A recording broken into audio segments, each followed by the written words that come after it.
की है कि रसिया को कैसे कैसे डैमेज किया जाए, चाहे वो सैंक्शन से डैमेज करे या उसके जो भी पार्टनर्स है उनको दबाव सैंक्शन लगाकर या प्रेशर लगा के रोका जाए। इसी क्रम में उसने इंडिया को भी सोचा था कि इंडिया और रसिया के बीच में जो ट्रेड हो रहा है उसे कम से कम किया जाए, लेकिन इसका पूरा असर, कोई असर नहीं दिखा, बल्कि इंडिया और रसिया का ट्रेड और बढ़ गया और रसिया का भी बढ़ गया। एक एक करके समझते हैं। अभी हालिया में हमारे प्रधानमंत्री रसिया दौरा पे गए और रसिया जब दौरा पे गए तो पूरी वेस्टर्न मीडिया उन्हें देख रही थी कि क्या क्या समझौता होके आता है। इसी भी रसिया के जो जो हाईएस्ट सिविलियन अवार्ड होता है, जैसे भारत में भारत रत्न होता है, वैसे ही वहां पर ऑर्डर ऑफ सेंट एंड्रयूज होता है जो नरेंद्र मोदी को दिया गया। ये एक किसी भी देश के लिए गर्व की बात होता है कि जो दूसरे देश में हमारे प्रधानमंत्री को ऐसे अवार्ड दिए जाते हैं। इसके बाद दोनों के बीच में कई सारे डील होते हैं, जिसमें कुछ महत्वपूर्ण डील थे, जिसमें 6 न्यूक्लियर पावर प्लांट लगाने की बात थी। न्यूक्लियर पावर प्लांट जो होता है बहुत ज्यादा मात्रा में ऊर्जा दे देता है और ये लगातार, इसे बंद करने की भी जरूरत नहीं होती है। राजस्थान का रावत भाटा जो था लगातार 2 साल तक चला था, उसे बंद भी करने की जरूरत नहीं थी।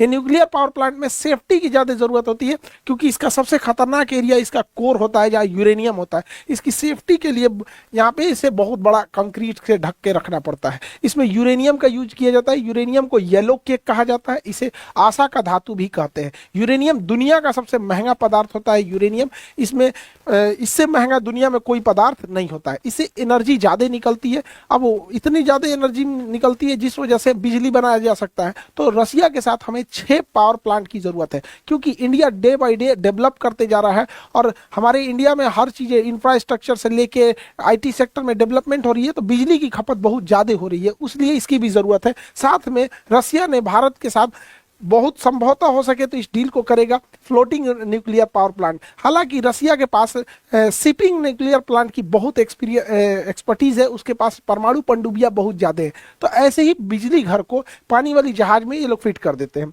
जो न्यूक्लियर रिएक्टर उसे पानी वाली जहाज में फिट कर देंगे और बाकी उसमें जो भी सिस्टम है लगा देंगे और शिप ऊपर से नॉर्मल दिखेगी, अंदर से ऐसा होगा, शिप ऐसे दिखेगी, बाहर से यहाँ पे होगा। अब इस शिप को किसी भी जगह पे हम मूव करा सकते हैं। सपोज कि अगर केरल में बिजली पे अटैक हो गया और केरल की बिजली सप्लाई खत्म हो जाती है, तो इस जहाज को केरल के पास जाएंगे और जैसे ये क्रेन लगा है ऐसे ही तार लगा देंगे यहाँ पे ग्रिड और उसे ग्रिड से जोड़ देंगे। एक बार जब कोई भी इलेक्ट्रिसिटी ग्रिड से जुड़ जाती है तो आपका मन, आप जहां मन वहां भेज दीजिए। जैसे रेलवे लाइन पूरे देश में बिछा हुआ है, वैसे बिजली लाइन पूरे देश में बिछा हुआ है, जिसे हम लोग ग्रिड बोलते हैं। ये ग्रिड से जोड़ सकते हैं, तो इसका बहुत फायदा। इसकी क्षमता है 800 मेगावाट। पटना शहर की औसतन जो बिजली खपत है पूरे पटना जिला की 800 मेगावाट है औसतन। गर्मी में कभी बढ़ जाता है, ठंड में थोड़ा सा कम हो जाता है, जैसे एसी वगैरह का जरूरत होता है। तो एक शहर को यह अकेले बिजली सप्लाई कर सकता है। अब मूव करके इधर से उधर चला जाएगा। तो रसिया से इसकी भी डील लगभग तय मानी जा रही है यहाँ पर। और इसी बीच जब यहाँ पे डील हो ही रहा था तो रसिया से 2 ट्रेन कोयला को लेकर इंडिया पहुंची। अब यहां से कोयला को लेकर इंडिया कैसे पहुंची, तो इंटरनेशनल नॉर्थ साउथ कॉरिडोर लेके ये ट्रेन रसिया से होते हुए यहां पर कजाकिस्तान, ये जो काकेशस पर्वत है, इसे पार करके ईरान के चाबहार पोर्ट पर पहुंचती है। ईरान के चाबहार पोर्ट के बाद फिर वहां से मुंबई पहुंच जाती है। तो यहां से ये इंटरनेशनल नॉर्थ साउथ कॉरिडोर जाता है। इसी में यहां पर India Middle East economic corridor भी जाता है। तो India Middle East economic corridor जो है ये भी यहीं से गुजर सकता है। तो India Middle East economic corridor Dubai, सऊदी अरब ये होते हुए यहां से निकल सकता है। लेकिन इन दोनों इतने बड़े बड़े ट्रेड रूट के लिए भारत के पास मुंबई बंदरगाह उतना गहरा नहीं है। इसलिए मुंबई बंदरगाह से बहुत गहरा बनाने के लिए और वर्ल्ड लेवल का बंदरगाह एयर सीपोर्ट बनाने के लिए वहां पे मुंबई से थोड़ी दूरी पे वाधवन पोर्ट बनाया जा रहा है। वाधवन पोर्ट जो है ये टॉप दुनिया के, एशिया के जितने बड़े बंदरगाह उसमें टॉप 10 में ये आएगा। इतना बड़ा इसे बनाया जा रहा है। इस समुद्र के अंदर 6 किलोमीटर में बनाया जा रहा है ताकि गहराई वहां ज्यादा हो और बड़े से बड़े शिप को लाया जा सके यहाँ पर। तो ट्रेड इतना बेहतरीन बढ़ रहा है यहाँ पे। ये पोर्ट अगर बन जाएगा तो हम लोगों की कोलंबो पोर्ट से निर्भरता घट जाएगी, क्योंकि बहुत बड़े जहाज को हमें कोलंबो पोर्ट पे भेजना पड़ता था, वहां से फिर अनलोड करके मुंबई लाना पड़ता था, क्योंकि मुंबई बंदरगाह उतना भी गहरा नहीं है। हालांकि कांडला जो है वहां पे, नवा सीवा जो है नवासीवा बंदरगाह आधुनिक है, लेकिन उससे भी बेटर बनेगा ये वाधवन पोर्ट यहाँ पर। तो अभी ये कोयले से भरी जहाजें आ गई हैं। इसी बीच हम लोग की डील होती है रसिया के साथ। रसिया हमें already S-400 missile defence system दे दिया है। S-400 जो है 400 किलोमीटर के दायरे में आने वाले किसी भी एरियल थ्रेट को मार सकता है। ये एक किसी भी जहाज या मिसाइल को मारने के लिए काउंटर में दो दो मिसाइल छोड़ता है, ताकि एक से मिस हुआ तो दूसरा उसे मार सके। बट इसका रडार जो होता है वो 600 किलोमीटर देख सकता है, लेकिन 400 किलोमीटर के दायरे में आएंगे तो मार के गिरा देगा। इतना पावरफुल है, दुनिया का सबसे पावरफुल ये जो एयर डिफेंस सिस्टम है S-400 है। अब भारत के पास ऑलरेडी S-400 है, लेकिन ऐसा डील हो रहा है कि बहुत जल्दी भारत को रसिया जो है भारत को S-500 भी दे देगा। S-500 की मारक क्षमता 500 किलोमीटर है। अभी S-500 को केवल रसिया यूज करता है, उसने किसी दूसरे देश को नहीं दिया है। ये दुनिया का सबसे खतरनाक एयर डिफेंस सिस्टम है। अब आप समझिए कि हम लोग अगर ये एयर डिफेंस S-500 मिल जाता है, तो अगर हम इसे अमृतसर पे रखते हैं तो पाकिस्तान के अंदर कोई जहाज नहीं उड़ सकता है, क्योंकि उतनी अंदर तक वो देख सकता है और वहां पे मिसाइल से हमला कर सकता है। चाइना के पास भी ये सिस्टम है, लेकिन चाइना के पास केवल S-300 है, यानी ये केवल 300 किलोमीटर मार सकता है। और हमारे पास S-400 ऑलरेडी है। ऑलरेडी ये चाइनीज भाई लोग तुम समझो ध्यान से, हमारे पास S-400 पहले से है, S-500 आने वाला है। तो इसका मतलब अगर हम लोग सामने सामने की लड़ाई हो तो उसकी एयरफोर्स कितनी भी तगड़ी हो, वो मैक्सिमम हमारे अंदर 300 किलोमीटर पेनिट्रेट कर सकता है, और हम लोग उसके अंदर 500 किलोमीटर कर सकते हैं। तो ये एक बेहतर डील है भारत और रसिया के बीच में, जो दिखाता है कि दोनों देशों के रिश्ते कितने मजबूत हैं, क्योंकि S-500 केवल और केवल रसिया यूज करता और किसी को नहीं दिया है। रसिया ने तुर्की को भी S-400 दिया था, जिसपे वेस्टर्न मीडिया ने बहुत बवाल मचाया था। तो हम दोनों के रिश्ते बहुत बेहतरीन होते जा रहे हैं। हालांकि बहुत दबाव बनाया गया, रसिया ने अपनी ओर से ऑफर भी किया है।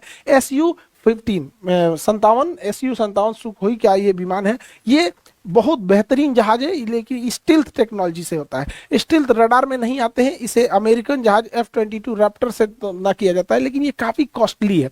तो भारत इसमें इंटरेस्ट भी दिखा रहा है, और नहीं भी उतनी तरह से नहीं कह सकते, लेकिन रशिया की ओर से ये खुला ऑफर किया गया है हमारे लिए। यहाँ पे राफेल वगैरह से तो ये तगड़ा है। एक्चुअल हर जहाज की अलग अलग काम होता है। जैसे सड़क पे देखते होंगे, जो काम टेम्पू कर सकता है वो ट्रक नहीं कर सकता है, जो काम बाइक करेगा वो कभी बस नहीं कर सकता है। तो ऐसे कहिएगा कि बताइए, आप ही से कोई पूछेगा कि मोटरसाइकिल अच्छा, फोर व्हीलर अच्छा, कार अच्छा कि बस अच्छा, आप क्या कहिएगा भाई? जरूरत जिस चीज की है वो है। वैसे ही लड़ाकू जहाज में अमूमन ऐसे कॉमन मेंटेलिटी क्या होती है, जो एडवांस है वही अच्छा है। कुछ बम्बर होते हैं जो बम गिराते हैं, कुछ स्ट्राइकर होते हैं जो बम नहीं गिराएंगे, तड़तड़ा के मारेंगे, सो डॉग फाइट के काम में आएंगे।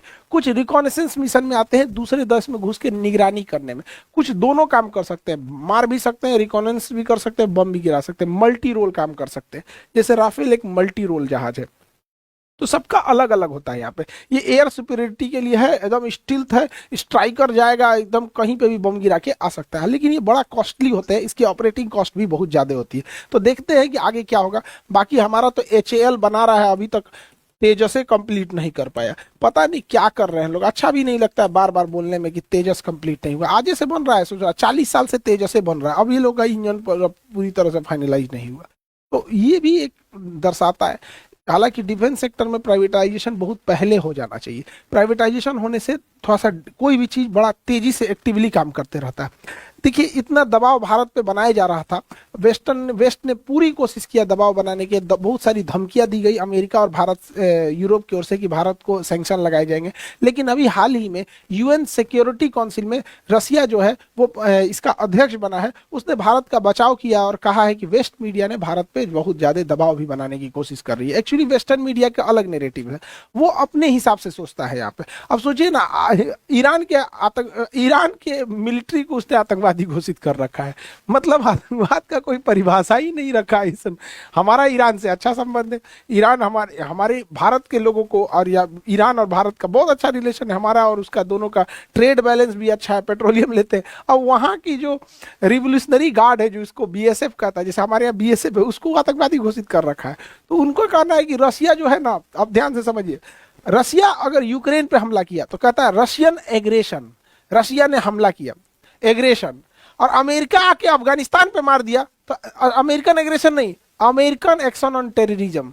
बताइए, इन लोग की तो गजब गजब की विचारधारा होती है, सही है तो इनके गुड टेररिस्ट और बैड टेररिस्ट। तो रशिया ने भारत का हमेशा से बचाव किया है और जरूरत भी है, और भारत ने यूएन सिक्योरिटी काउंसिल में, रशिया ने यूएन सिक्योरिटी काउंसिल में भारत के परमानेंट मेंबरशिप की भी वकालत किया है यहाँ पर। तो ये सब की वजह से कोई दबाव के खास असर न रशिया के रिलेशन पे पड़ा और न रशिया के ट्रेड पे पड़ा।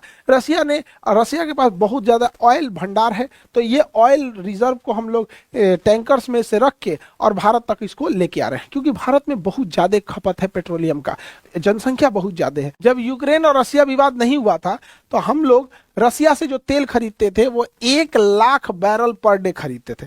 बैरल मतलब कौन सी होता है, ड्राम को बैरल बोला जाता है। इसमें क्वेश्चन पूछता है कितने लीटर आते हैं, 159 लीटर को एक बैरल कहते हैं।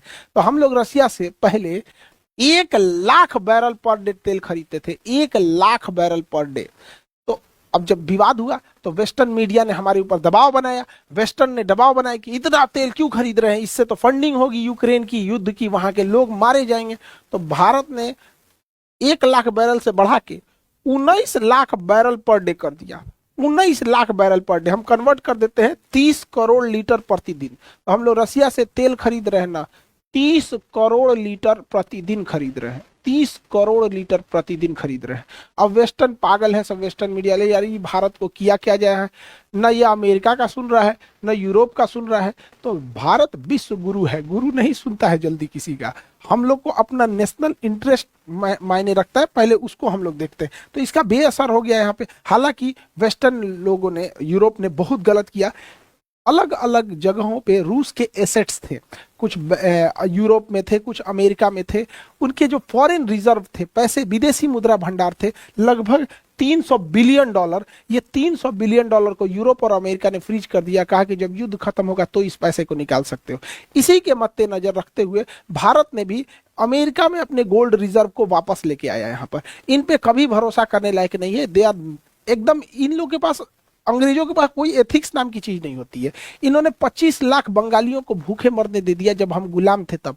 इन्होंने छोटे बच्चे को गोली मारा जलियांवाला बाग में, और इनको अगर खरोच आ जाएगी ना तो दुनिया, पूरी दुनिया खोपड़ी पे उठा लेंगे। इनके पास कोई एथिक्स नहीं होता है, किसी को मार देंगे, किसी से कुछ भी कर देंगे। इन पे कभी भरोसा नहीं करना चाहिए। तो अब इसका, हालांकि इसका बस एक देश ने विरोध किया था, किंग सलमान जो सऊदी अरब के, हालांकि सारे देशों को इसका विरोध जताना चाहिए। इस तरह से कोई किसी का पैसे हड़प लेगा यहाँ पे। हालांकि लाख विरोध के बावजूद रशिया के व्यापार में कमी नहीं आई, क्योंकि रशिया पिछले 4 सालों से, 4 साल नहीं, 2014 से ही रशिया जब क्रीमिया को कब्जा किया था, उसी समय से यूक्रेन से लड़ाई के लिए वो पूरी तरह से कमर कस लिया था। इसमें गलती यूक्रेन की भी है। अब यूक्रेन को सोचना चाहिए कि अमेरिका जो है रूस का सबसे बड़ा दुश्मन है, तो रूस के दुश्मन को आप रूस के सिरहाने बैठाइएगा तो क्या करेगा। तो वो पहले से तैयारी में था, इस वजह से रशिया में कोई दिक्कत नहीं आई है। रशिया का जो ट्रेड है, व्यापार है, वो 8.5%, 8.6% के ग्रोथ से जा रहा है। जो उसका फाइनेंस सेक्टर है, बैंकिंग है, इंश्योरेंस है, ये बॉन्ड है, वो सब 8.7% के ग्रोथ से जा रहा है। जीडीपी उसका है 10.9% के ग्रोथ से जीडीपी जा रहा है।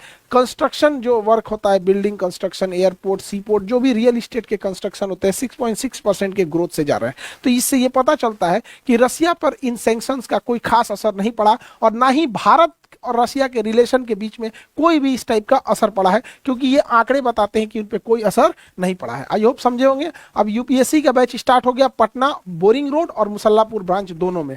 तो यहाँ जो बहुत देर से इंतजार था कि यूपीएससी वाला बैच पटना में, तो वो भी अब आपका स्टार्ट हो गया है, आप लोग आ सकते हैं। और बीपीएससी का बैच जो है बोरिंग रोड में भी स्टार्ट हो गया है, शाम को बोरिंग रोड वाले क्लास में यहाँ पे।